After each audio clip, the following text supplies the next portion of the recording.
It all started on a Friday evening. I remember it so vividly because I had just gotten home from work and was trying to shake off the exhaustion of the week.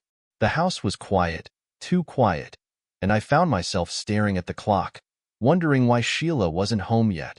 Usually, she'd text me some excuse if she was running late. But tonight there was nothing, just silence.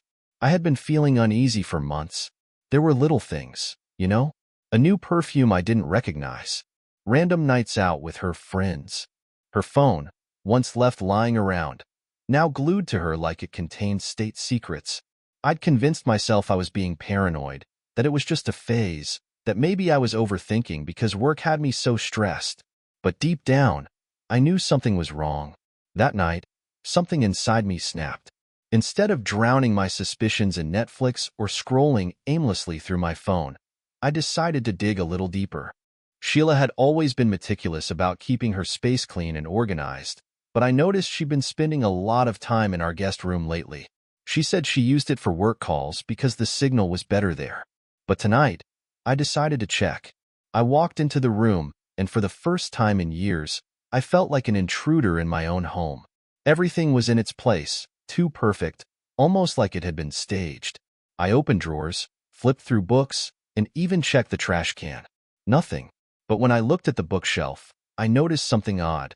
A small jewelry box shoved behind a stack of novels. It wasn't hers. I knew it wasn't hers. Sheila wasn't the type to keep little knickknacks like that lying around. My heart raced as I opened the box, half expecting to find something meaningless. Instead, I found a pair of earrings, diamond studs. The problem was, I hadn't given them to her. I sat there, staring at them, trying to process what this meant. My mind raced with possibilities, but the simplest explanation was the most devastating one. She wasn't wearing these for me. An hour later, the front door creaked open. I heard her voice, cheerful, almost humming, followed by the soft rustling of plastic. "Hey, babe," she called out. "I brought flowers." Flowers? Sheila didn't bring flowers. That was my thing. Every month, I'd buy her a bouquet, just because. And now here she was, walking in like she had nothing to hide, holding a bouquet of bright red roses. My stomach churned. I stayed seated in the living room, my back to the door. She walked in, her heels clicking against the hardwood floor. "You okay?" she asked, her tone casual but slightly off, like she was testing the waters. "Yeah," I said, my voice flat.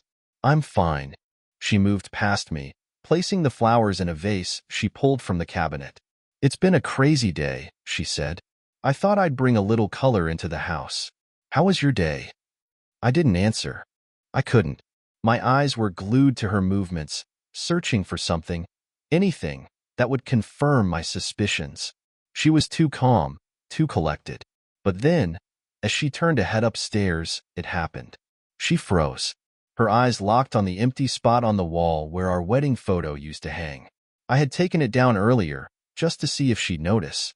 Her face turned pale, almost ghostly, as if all the blood had drained from it in an instant. "Where's the picture?" she asked, her voice trembling ever so slightly. I stood up slowly, taking my time, letting the silence stretch between us. "I took it down," I said, keeping my tone as neutral as possible. "Why?" she asked, clutching the bouquet tighter, her knuckles turning white. I shrugged. Just felt like a change. Thought it didn't fit the vibe anymore. Sheila's lips parted as if she wanted to say something, but no words came out. She stood there, rooted to the spot, her eyes darting between me and the empty wall. For the first time in months, I felt like I had the upper hand. "I'm heading to bed," I said, brushing past her. "Long day. We'll talk tomorrow." I left her standing there, clutching those damn flowers, her face pale and her mind racing. As I climbed the stairs, I knew I had planted the seed of doubt. Whatever she was hiding, it wouldn't stay hidden for long. I didn't sleep much that night. I lay in bed, staring at the ceiling, replaying the look on Sheila's face when she noticed the missing photo. She wasn't just surprised. She was terrified. That picture had been on the wall for years, a centerpiece of our home. For her to react like that, it meant something. She came to bed late, much later than usual. I pretended to be asleep when she slipped under the covers, careful not to wake me. I could feel her tossing and turning, her breath uneven, like she was trying to hold herself together. It was the first time in a long time that I felt like I wasn't the only one losing sleep. The next morning, I decided to play it cool. Acting suspicious or confrontational wouldn't get me anywhere, at least not yet. So, I stuck to my routine: coffee, a quick workout, and a quiet breakfast. Sheila, on the other hand, was unusually chatty. "Did you sleep okay?" she asked, pouring herself a cup of coffee. Her voice was a little too cheerful, like she was overcompensating. "Fine," I lied, keeping my eyes on the newspaper. "Good," she said, sitting across from me. "Hey, about that picture. Why did you really take it down? It's not like you to mess with the decor." I looked up from the paper, meeting her gaze. "I told you. Just felt like it didn't fit anymore." She laughed nervously. "Didn't fit? That picture was our wedding photo. Kind of important, don't you think?" "Was it?" I asked, my tone sharp enough to cut through her forced smile. Her face fell, and for a moment, I thought she might actually confess. But instead, she just shook her head and muttered something about me being moody. She grabbed her phone and disappeared into the guest room, the same room where I'd found those earrings. I waited a few minutes before following her. Quietly, I crept down the hallway and stood outside the door. I could hear her talking, her voice low and urgent. "No, he doesn't know anything," she said. There was a pause, followed by a strained laugh. "Yes, I'm sure. It's just a picture. Stop worrying." I felt my stomach twist. She was lying, not just to me, but to whoever was on the other end of that call. And the way she said, "He doesn't know anything?" It was like a knife to the gut. I backed away before she could catch me eavesdropping and went back to the kitchen, my mind racing. I needed proof, real proof. The earrings were damning, sure, but I needed more. Something undeniable. That's when I decided to check her phone. It was risky, but I had to know. Later that night, when Sheila was in the shower, I slipped into the guest room and found her phone charging on the nightstand. My hands were shaking as I picked it up, praying she hadn't changed her passcode. She hadn't. I opened her messages, scrolling past the usual threads with friends and coworkers. And then I found it, a conversation with someone saved as work. The messages were mundane at first, just scheduling meetings and sharing reports. But as I scrolled further back, my heart sank. "I can't stop thinking about last night," one message read. Another, "You looked so beautiful in that red dress. I wish I could have kept you all to myself." And then the one that shattered me, "Don't forget to wear the earrings. They're my little secret." I dropped the phone like it was burning my hand. My mind was spinning, my chest tightening as if the air had been sucked out of the room. It was real. My worst fears were real. The shower turned off, and I knew I didn't have much time. I placed the phone back exactly where I found it and rushed to the living room, trying to steady my breathing. When Sheila came out, wrapped in a towel, she barely glanced at me before heading upstairs. I spent the rest of the night replaying those messages in my head, trying to figure out my next move. Part of me wanted to confront her right then and there, to demand answers. But another part of me knew it wouldn't be that simple. Sheila was smart, and she'd find a way to twist things, to make me doubt what I'd seen. No, I needed to be careful. If I was going to confront her, I needed to make sure there was no way she could talk her way out of it. The following day was one of the hardest of my life. Knowing what I knew but pretending like everything was normal, it was like carrying a weight I couldn't shake off. I watched Sheila carefully that morning, noting every move she made.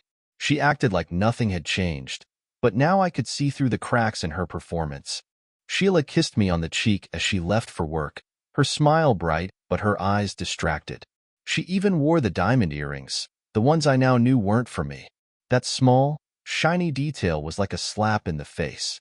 As soon as she was gone, I got to work. I wasn't going to let her control the narrative. I started by going through her laptop. Sheila had always been tech-savvy, but I knew her habits well enough to find her weak spots. She used the same password for most things, her high school mascot and the year she graduated. It took me less than 5 minutes to get into her email.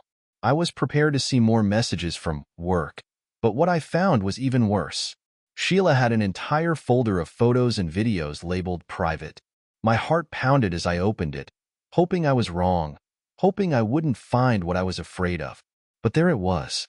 Photos of her in that same red dress the text had mentioned, sitting at a fancy restaurant with a man I didn't recognize. They were laughing, leaning in close, their hands brushing across the table. And then the videos. One of her in a hotel room, holding up a glass of champagne and giggling as she panned the camera to show the bed behind her. "Wish you were here," she whispered, her voice sultry. I slammed the laptop shut, unable to watch anymore. My hands were shaking, my throat dry. I felt sick, but I couldn't stop now. I needed to know who this man was. Her phone was still my best bet. I knew from the messages that she'd saved his contact as work, but I didn't know his real name. I decided to call my friend David, who worked in IT and owed me a favor. I explained the situation without going into too much detail, just enough for him to help me. "Send me the number," he said. "I'll run it through my system and see what I can find." An hour later, he called me back. "His name is Marcus Reynolds," David said. "Works as a regional manager at some marketing firm. Lives about an hour away from you. Want me to dig deeper?" "No," I said quickly, my stomach churning. "Thanks, man. This is enough." I hung up and sat there, staring at the name I'd scribbled on a piece of paper. Marcus Reynolds. He wasn't some faceless mystery anymore. He was real. And now, I had a name to go with the betrayal. That night, I decided to test Sheila. I wanted to see how far she'd go to cover her tracks. When she came home, I greeted her with a smile and a glass of wine, playing the role of the oblivious husband. She seemed relieved, like she'd been expecting a fight. "Rough day?" I asked, handing her the glass. "Exhausting," she sighed, sinking into the couch. "Work's been so stressful lately." "Oh, really?" I said, keeping my tone light. "Anything exciting happening?" She hesitated for a fraction of a second before shaking her head. "No, just the usual." I nodded, pretending to buy it. "By the way," I said casually, "I was thinking about planning a little getaway for us. Maybe a weekend at the beach. What do you think?" Her eyes widened slightly, and she forced a smile. "That sounds nice," she said. "But things are really busy at work right now. I don't know if I can take time off." There it was. Another lie. I leaned back, taking a sip of my own wine, and let the silence linger. "That's a shame," I said finally. "I was really looking forward to spending some time together. We haven't had much of that lately, have we?" She fidgeted, her smile faltering. "We'll make it happen soon," she said, avoiding my eyes. I knew she was lying, but I didn't push her. Not yet. Instead, I changed the subject, letting her think she dodged the bullet. But in reality, I was already planning my next move. The days that followed were a strange mix of calm and chaos. On the surface, everything seemed normal. Sheila went about her routine, and I pretended to be the clueless husband. But beneath it all, a storm was brewing. I couldn't stop thinking about Marcus Reynolds, the man who had invaded my life without ever stepping foot in my home. I spent hours researching him online, piecing together a profile. Marcus was a textbook charmer, well-dressed, successful, and single. His social media accounts were filled with pictures of fancy dinners, business trips, and women draped over his arm. But what stood out to me the most was a photo of him at the same restaurant where Sheila had taken that selfie in the red dress. It was all connected, and the more I uncovered, the angrier I became. But I couldn't let my emotions take over. I needed to stay focused, to play this game carefully. The next step was to gather more evidence. I knew Sheila was lying to me, but I wanted to make sure there was no way she could deny it. So, I decided to track her movements. Sheila had always been predictable. Every Thursday, she went to a yoga class at a studio downtown. Or at least, that's what she claimed. I had never thought much about it until now. That Thursday, I left work early and parked my car down the street from the studio.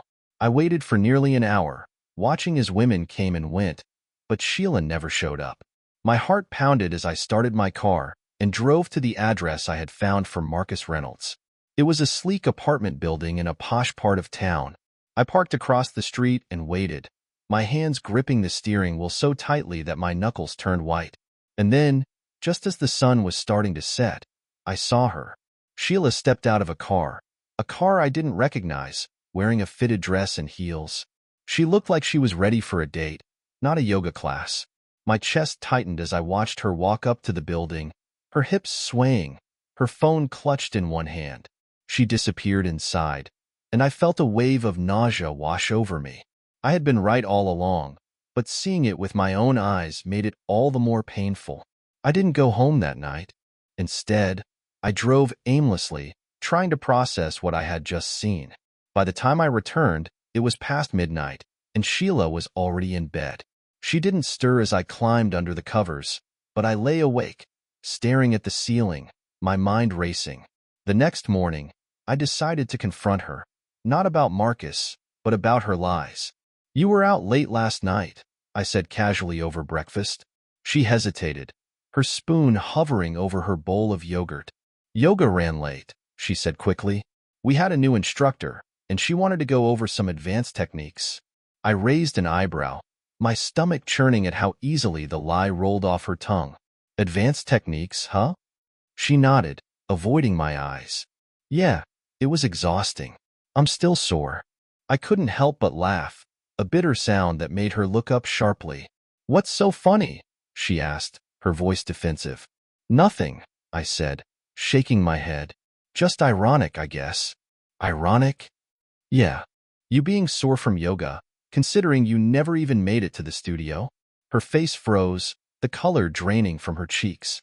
"What are you talking about?" I leaned back in my chair, folding my arms. "I was downtown yesterday, near your yoga studio. Thought I'd surprise you. Maybe pick you up after class.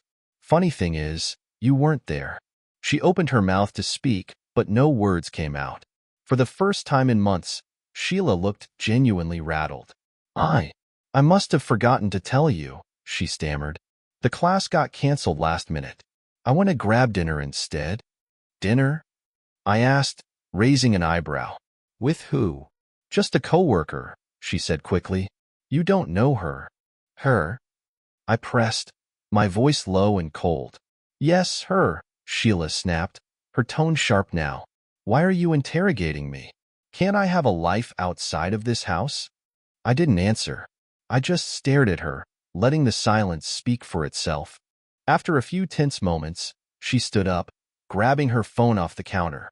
"I'm late for work," she said, her voice trembling slightly. "We'll talk about this later." She stormed out of the house, leaving me alone in the kitchen. My hands were shaking, but I felt a strange sense of satisfaction. I had caught her in a lie, and now she knew I was watching. But this wasn't over. Not by a long shot.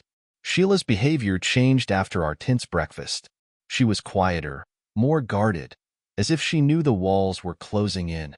But I wasn't going to back down. I had started to uncover the truth, and I was determined to see it through, no matter how much it hurt. The following weekend, Sheila told me she had a work event to attend. "It's mandatory," she said, barely meeting my eyes. "One of those networking things. I won't be home until late." I played along, nodding as if I believed her. "That sounds important. Don't let me keep you." She gave me a tight smile, grabbed her purse, and left without another word. As soon as the door closed, I grabbed my keys and followed her. I kept a safe distance as she drove across town, my heart pounding in my chest. She wasn't heading to a work event. I knew that much. And sure enough, her car eventually pulled into the parking lot of a hotel. I parked a few spaces away and watched as she got out of the car, adjusting her dress and checking her reflection in the window. She looked nervous, glancing around before heading inside. I waited for a few minutes before following her. My hands were shaking as I walked into the lobby, trying to act casual. I spotted her at the front desk, talking to the receptionist. She was handed a key card, and then she disappeared into the elevator. I approached the desk, my pulse racing. "Excuse me," I said to the receptionist. "I think I left my phone in my wife's room. Could you remind me what number she's in?" The receptionist hesitated, eyeing me suspiciously. "I'm sorry, sir, but I can't give out that information." I forced a smile, trying to keep my voice steady. "Sheila Reynolds," I said, using Marcus's last name on a hunch. "She just checked in. I really need to grab my phone before she leaves." The receptionist's face softened, and she nodded. "Room 512, she said quietly. My stomach dropped. I mumbled a thank you and headed for the elevator, my mind racing. When I reached the 5th floor, I found myself standing outside room 512, my hand hovering over the door. I could hear muffled voices inside, hers and a man's.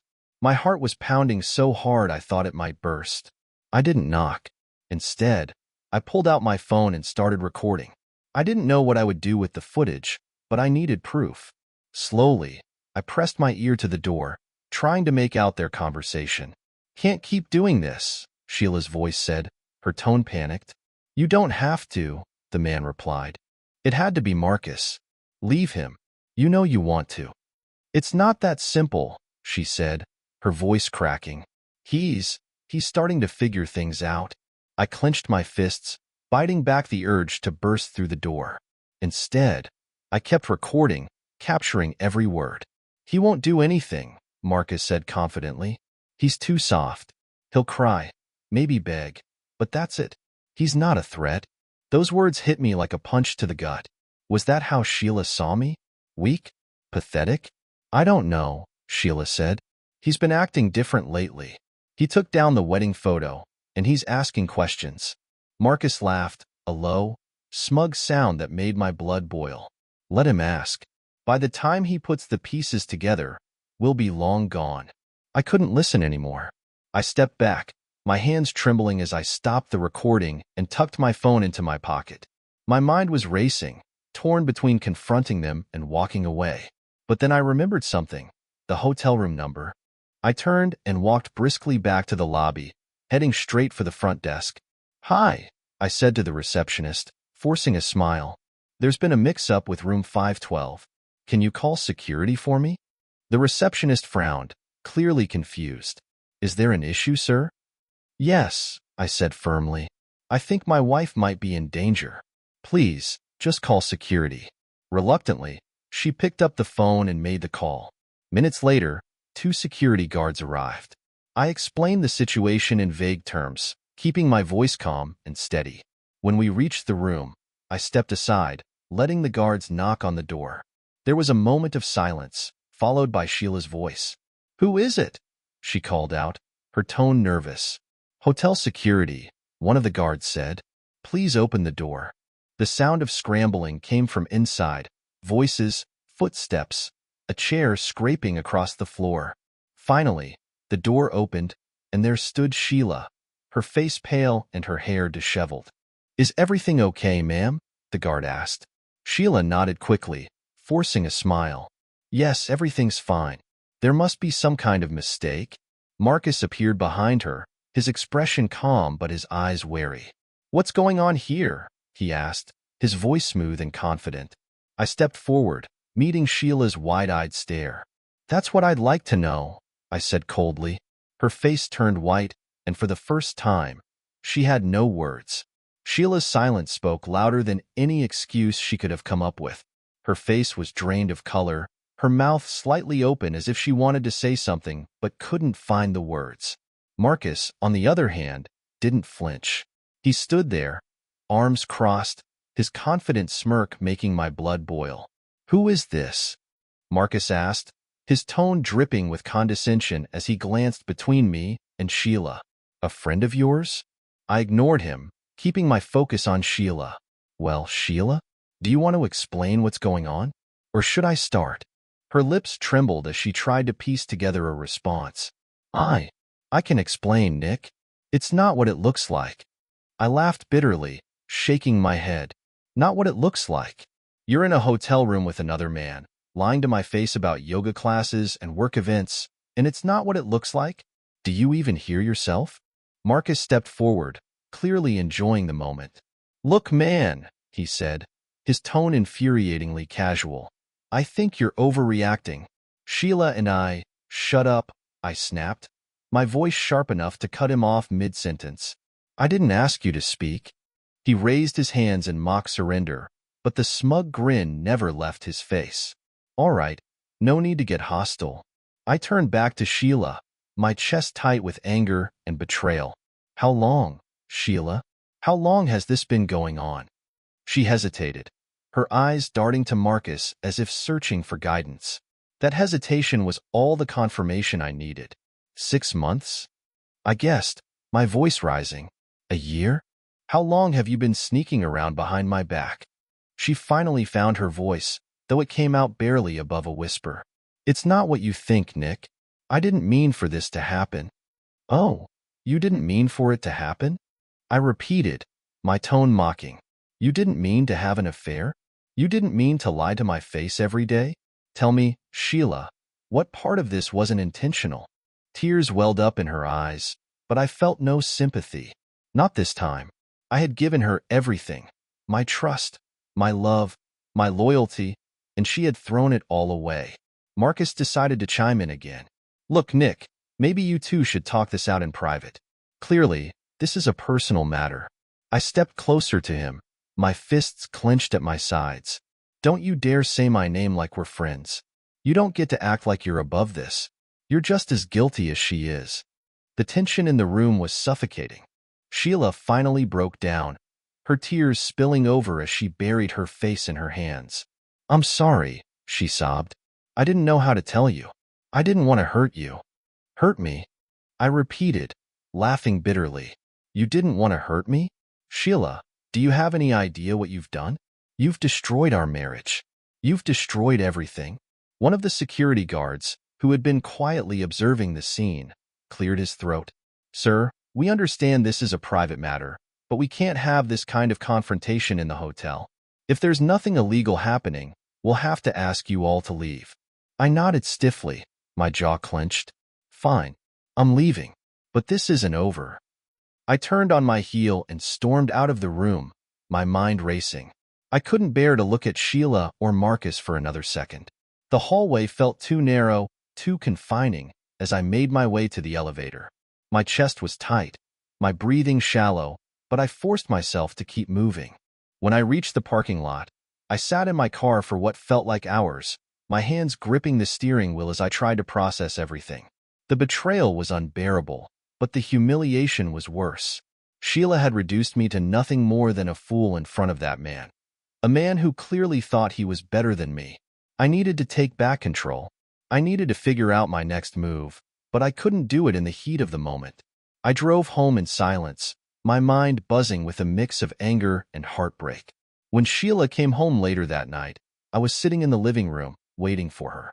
She walked in cautiously, her eyes red from crying. She looked at me like a child waiting to be scolded, but I didn't say a word. I just stared at her, letting the silence fill the room. Nick, she began, her voice trembling. Please, just let me explain. Explain? I said, my voice cold and steady. Explain what, Sheila? That you've been cheating on me? That you've been lying to me? Go ahead. I'm listening. She hesitated, then sat down across from me, her hands clasped tightly in her lap. I never meant for it to go this far, she said. It started out as a mistake. But Marcus, he made me feel alive again. I don't know how else to say it. I laughed bitterly, shaking my head. Alive? Is that what this was about? You felt bored, so you decided to destroy our marriage? No, she said quickly. It wasn't like that. I love you, Nick. I do. But stop, I said, cutting her off. Don't you dare say you love me. You don't get to say that after everything you've done. She broke down again, sobbing into her hands, but I didn't feel an ounce of pity. For once, I wasn't the one crying. For once, I wasn't the one begging. And it felt good, empowering, even. I'm filing for divorce, I said finally, my voice calm and resolute. You can stay here tonight, but tomorrow, I want you out of this house.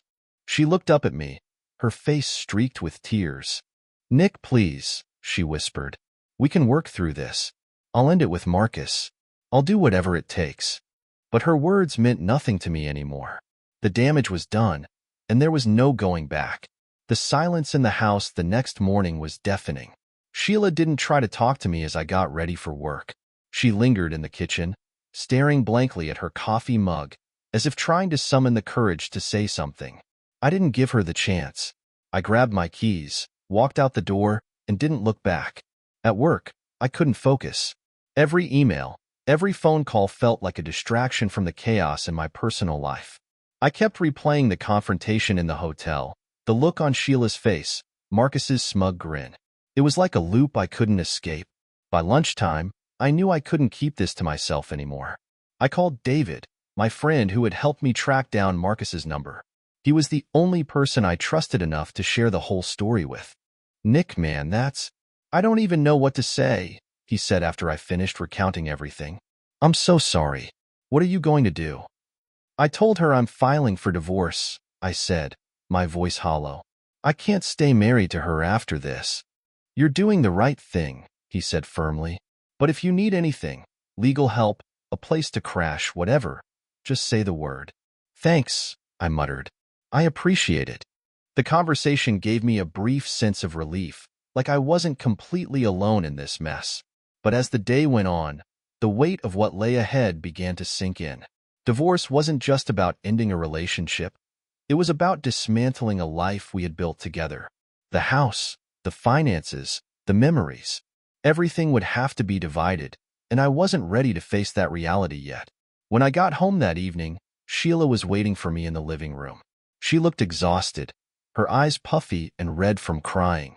I ignored her and headed straight for the stairs. "Nick, wait," she said, her voice pleading. "Can we talk?"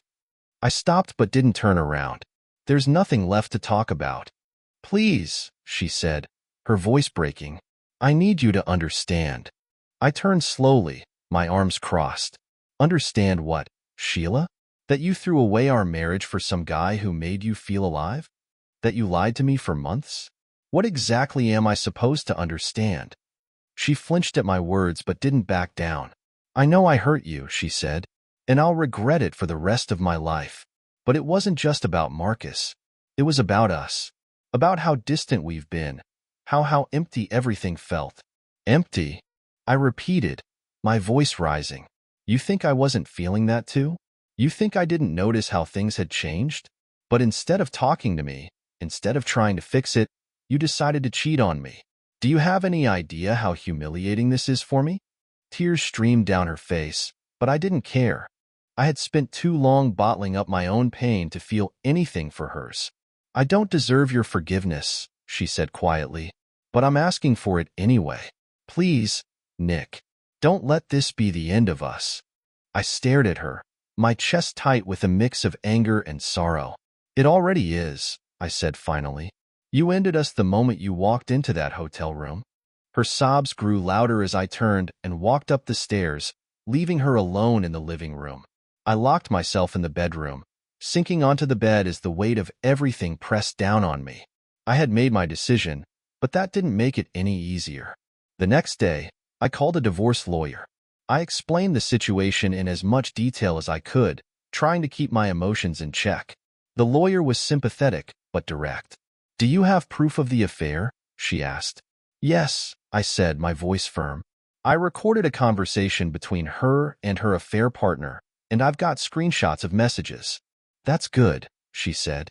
"It'll strengthen your case, especially if you're concerned about the division of assets. We'll need to gather everything you have." After the call, I felt a small sense of control returning. For the first time in weeks, I had a plan. I spent the rest of the day organizing everything. Copies of our financial records, photos of the messages, and even the video from outside the hotel room. It was painful to go through it all, but I knew it was necessary. That evening, Sheila tried to approach me again, but I shut her down before she could say anything. "I've hired a lawyer," I said bluntly. "You'll hear from them soon." Her face crumpled, but she didn't argue. She just nodded and went upstairs, leaving me alone in the kitchen. For the first time, I felt like I had the upper hand, but it was a hollow victory. No matter how this ended, there would be no winners. As I sat there, staring at the empty space on the wall where our wedding photo used to hang, I realized how much my life had changed in just a few short weeks. The betrayal, the lies, the confrontation. It all felt like a bad dream I couldn't wake up from. But this was my reality now, and I was determined to face it head-on. The next few days felt like walking through a battlefield, where every room in the house carried memories of what used to be. The silence between Sheila and me was deafening. She stayed mostly in the guest room now, as if trying to give me space, though I knew it was more about avoiding the cold, hard truth she had to face every time she saw me. I focused on the divorce proceedings, pouring all my energy into preparing for the inevitable confrontation in court.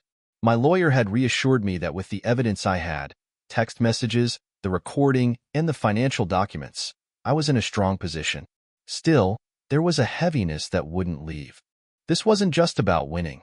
It was about reclaiming my dignity and rebuilding my life. One evening, as I sat at the dining table going through more paperwork, Sheila approached me hesitantly. She looked fragile, her once confident demeanor now replaced with something I could only describe as defeat. "Nick," she said softly, "can we talk? Just one last time." I sighed, leaning back in my chair. "What is there left to say, Sheila? You made your choices, and now we're here." "I know," she said, her voice trembling, "but I need you to understand that I never stopped loving you. I made a mistake, a horrible, unforgivable mistake, but it wasn't because I didn't care about you. I was lost, Nick. I didn't know how to fix us." Her words were like salt on an open wound. "Fix us?" I echoed bitterly.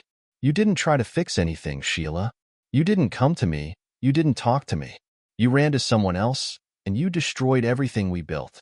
Tears welled up in her eyes, but I pressed on. "You think love is enough to excuse what you did? Love is supposed to come with respect, with loyalty. You threw that away the moment you walked into that hotel room." Sheila collapsed into a chair across from me, her head in her hands. "I've lost you, haven't I?" she whispered. I didn't answer right away. Part of me wanted to comfort her, to tell her things would be okay, but I couldn't. That part of me was gone. "Yes," I said finally, my voice steady. "You lost me, and you lost the life we had together." She nodded, her shoulders shaking as she cried. I didn't feel the satisfaction I thought I would. If anything, I just felt empty. The next day, I came home to find a note on the kitchen counter. It was from Sheila. "Nick, I've moved out.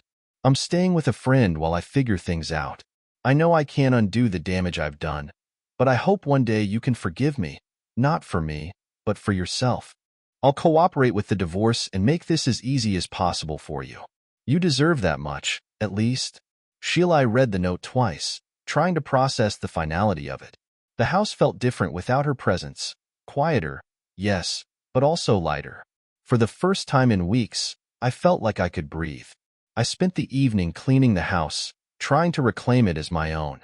I took down the last of our shared photos, boxing them up along with anything else that reminded me of her. It was painful, but it also felt like a step forward. A few weeks later, the divorce was finalized. Sheila kept her promise to cooperate, and we were able to settle things quickly. I kept the house, the car, and most of our shared savings. She didn't fight me on any of it, which made me wonder if she was carrying her own guilt. Life after the divorce was strange at first. I had to relearn how to live alone, how to navigate the world without the person I had spent years building a life with. But with time, the pain began to fade. One evening, months later, I found myself sitting in the same spot at the dining table where Sheila and I had our last conversation. The house was quiet, but it didn't feel empty anymore. It felt peaceful. I picked up my phone and opened my notes app, where I had written down a thought that had been lingering in my mind since the day I found out about the affair. This isn't the end. It's a new beginning. And for the first time in a long time, I believed it.